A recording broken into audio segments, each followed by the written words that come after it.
Topping today's news, the Education Minister addresses the nation ahead of school reopening today. Prime Minister Davis takes a hands-on approach to school repairs. The Prime Minister talks about what to expect regarding inflation, and a juvenile appears in court for multiple murders.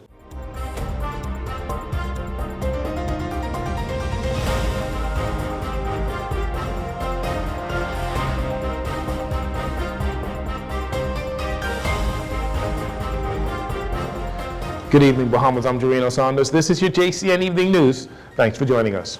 On the eve of students returning to the classroom for face-to-face learning, Education and Technical and Vocational Training Minister Glenys Hannah Martin delivered a televised address on Sunday evening.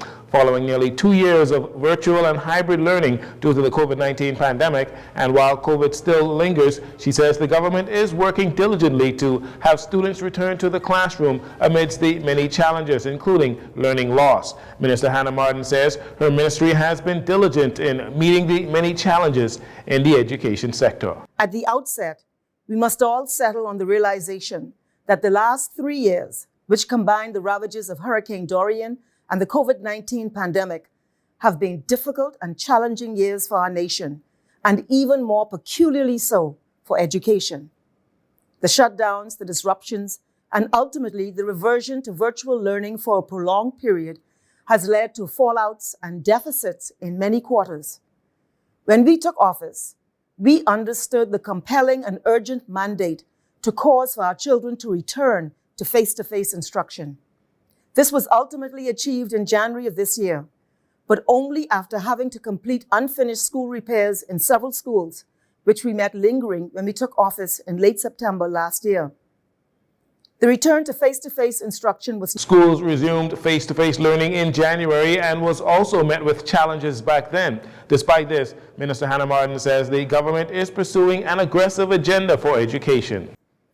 The reality of learning loss suffered by many of our students, violent altercations among students erupting on campuses, significant absenteeism of students from schools nationwide, teacher shortages, challenges with the learning management system, which also affected the ministry's ability to print report cards last term, and concerns about the impacts of the criteria of the high school diploma have all surfaced as simmering and long-standing issues.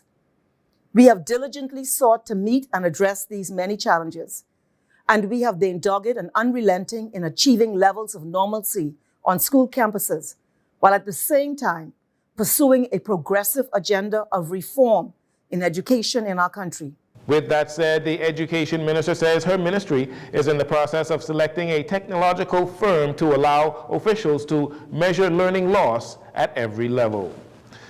More than 100 new teachers with varying specialties have been recruited, and additional recruitment is underway to meet scarcity subject areas and deficits in some of our schools as the country embarks on a new academic year. Education Minister Glenys Hannah Martin, in her address to the nation on Sunday, said these new teachers and returning teachers took part in a conclave last week in preparation for the classroom, adding that there was an air of excitement and optimism.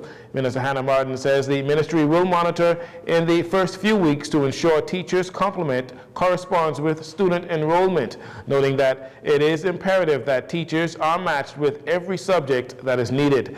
One such area, she notes, is special education, where she says children with special needs have perhaps suffered the most in the virtual learning environment. Minister Hannah Martin says special education teachers are in short supply, and to address this deficit, the ministry is currently in discussions with a major international university to provide an opportunity for teachers to read for a master's degree in special education, a program not currently available at the University of the Bahamas.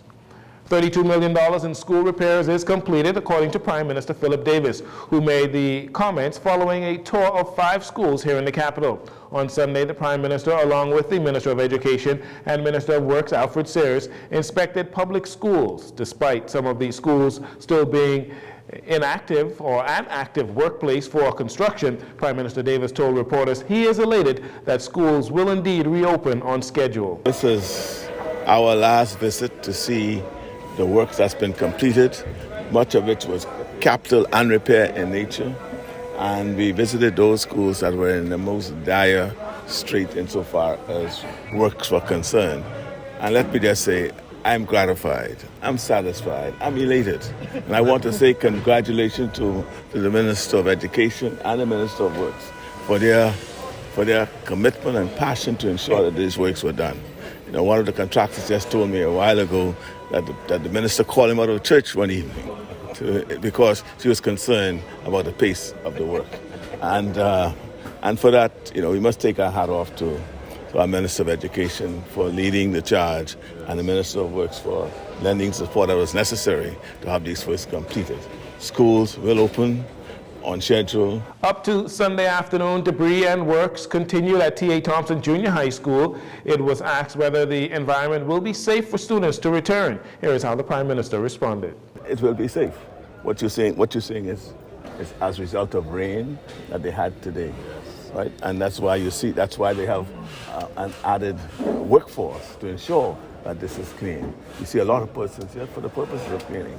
The noise, the scaffolding you see is only for the purposes of making safe the shaft where an elevator is to be, because we want to make this disabled friendly, and because of the disruption in supply, the elevator was ordered, but it has not yet arrived.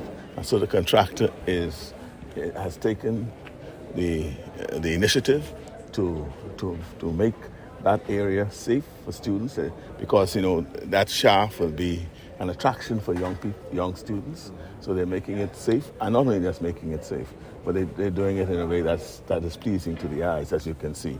So that's the scaffolding and the noise behind me. That will be finished within the next hour, they told me. Works Minister Sears, commenting on the hefty price tag as it relates to repairs of schools, says the $32 million figure includes schools on the Family Islands as well as much needed capital works. The school repairs has not only been within New Providence, but it's been throughout the archipelago at varying degree in terms of the scope, and it is projected at $30 million. Now, as you will see, in some of these projects, the scope comprise repair, but as we saw at Uriah McPhee, we also have capital work. And the repair of the school is completed, but capital works are being undertaken, such as the building of the pavilion, the tuck shop, the covered walkway from the main school building to that area. So that is the estimate. Capital works will continue at Uriah McPhee Primary School on Camp Road, where government officials assured that those works will not pose any threat to students, nor will it hinder the learning process on that campus. Prior to heading back to the classroom Monday morning, many nonprofit organizations and members of parliament hosted various back-to-school drives and giveaways throughout the country. Singing Bishop Lawrence Rowe was among them, as a back-to-school concert and food drive was held on Junkanoo Beach for residents and children of the inner-city communities. Bahamas Electrical Workers Union President Kyle Wilson was one of the organizers of the event and says the purpose of hosting it at the beach was to allow residents to enjoy the Bahamas the way tourists would. And so today we're feeding our brothers and sisters from the inner city, and we're also entertaining them. About 2 weeks we did the same thing. A lot of people don't get to enjoy the Bahamas, especially the Bahamian people. You know, the rising cost of living, coming up to the beach, and we don't get to do this. And so we said, hey, you know what? Instead of feeding at the church, let's bring our brothers and sisters out to the beach. Let them enjoy what our visitors enjoy. Let's treat them to what our visitors eat and drink. You know, because like I said, we notice a lot of people out here are hurting people. But we want to bring a smile to their faces, and we want to bring a change. And so it's just not business as usual anymore, feeding people. We're looking for innovative ways to really show love to the community. Through friends and partners, like all the entertainers. We had Bodine, Richie Ellis, Veronica Bishop, and we had Bishop Lawrence Rowe himself, who performed for the people. So we're not just feeding them, but we're also trying to uplift their spirits as well. Meanwhile, Tall Pines Member of Parliament and Minister of Health and Wellness, Dr. Michael Dowell, gave away school supplies, hair braiding, and haircuts at his constituency office. He says he hopes these initiatives will attract more residents to participate in future activities. Yeah, well, first of all, I want to thank everyone to come out here at Tall Pines, next to my headquarters. What we're doing today is we're doing our back to school, and as you can see, even though the weather is not completely 100%, we have the capability to get our kids ready to go back to school. Here we have the University of the Bahamas. We have representatives from other colleges for the more senior students. We have hair braiders, we have barbers, we're giving out free school supplies, and we're also here giving out some treats along with our bouncing castle. We're so pleased at a great turnout here at our Tall Pines constituency, and we are hopeful that the residents will get to the point where they'll come out and support this event.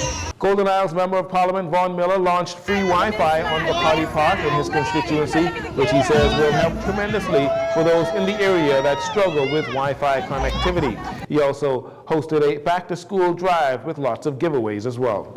Under this PLP administration, this valuable resource will be available free of charge to Bahamian individuals, families, and businesses on parks and in community centers across the country.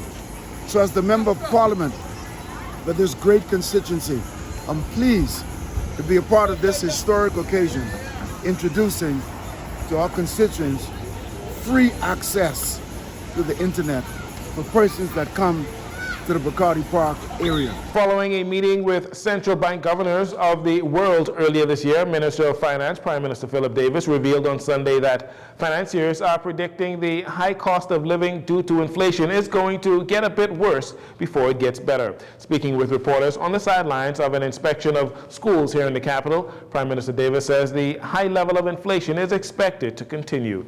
Even though there are signs that are so inherently contradictory when you look at all what I call the economic indices that speaks to whether inflation is going to be stabilized and or it's going to be a runaway horse as it has been.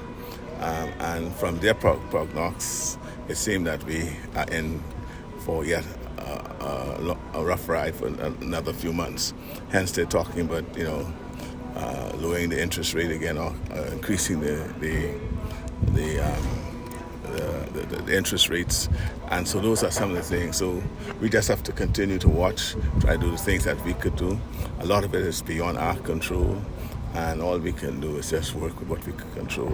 With the economic fallout across the globe due to lockdowns and curfews imposed because of the COVID-19 pandemic, and with the Russian invasion of Ukraine, food and gas prices have skyrocketed. When asked if Bahamians should brace themselves for another tough few months, Prime Minister Davis says as much. I'll advise that they be vigilant, be frugal, and let us work together to combat the challenges that we have for inflation. Now, while the Prime Minister could not say what the government intends to do to help Bahamians in these economically challenging times, he says the government remains committed to alleviating the burden placed on Bahamians as a result of inflation. From the Magistrates Court, a 16-year-old juvenile male was arraigned in the Magistrates Court today on 4 counts of murder and 5 counts of attempted murder. The juvenile is believed to be responsible for the August 21st Stack Avenue killing of Gerard Lee Averill, the attempted murder of juveniles Perry Johnson, Tyrone Smith, Anwar Watkins, and Donovan Newbold. According to police reports, they were all attending a baby shower in Nassau Village when gunmen opened fire indiscriminately on the crowd gathered there.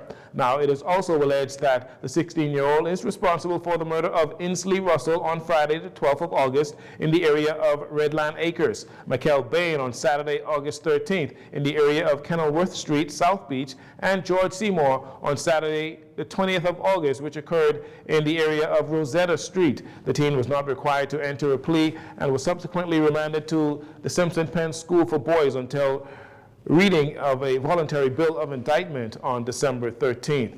Meantime, 24-year-old Xenophus Augusta was also charged in connection with the murder of George Seymour. Augusta was also not required to enter a plea and was remanded to the Bahamas Department of Corrections. He returns to court on October 31st. And finally, in this segment, a 20-year-old male of Redline Acres is in police custody after he was arrested sometime around 3:30 p.m. on Sunday. The suspect is being held for questioning in connection with the shooting death of Henrik Charles, who was killed last Monday. Police say it was shortly before 9 p.m. on Monday evening that the deceased was outside a residence on Shah's Drive when he was shot multiple times by a male armed with a handgun. Charles was not the intended target, as the gunman was in pursuit of another male who was shot to the leg. Active police investigations continue. We'll take a break here. We'll be right back after these commercials.